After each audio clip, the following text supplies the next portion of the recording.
ஜாதகத்தில் நட்பு பெற்ற கிரகம் என்ன செய்யும்? அனைவருக்கும் வணக்கம். ஜாதகத்துல ஒரு கிரகம் நட்பு பெற்றுச்சு அப்படின்னா, அந்த நட்பு பெற்ற கிரகங்கள் எந்த மாரியான விளைவுகள குடுக்குதோ, அது நல்லபடியா செய்யும். இதே கெட்டு போயிருக்குது, அந்த கிரகம் நல்ல பலன்களை கொடுக்க முடியாத நிலைமையில உள்ள கிரகம், தீய பலன்களை செய்யக்கூடிய கிரகம் நட்பு பெற்றிருக்குன்னா, அந்த தீய பலன்களே நல்லா செய்யும்.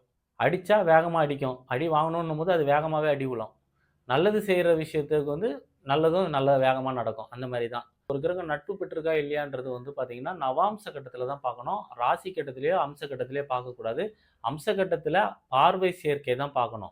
ஆட்சி, உச்சம், நீசம், பகை, நட்பு இது எல்லாமே நவாம்ச கட்டத்தில பார்க்கணும்.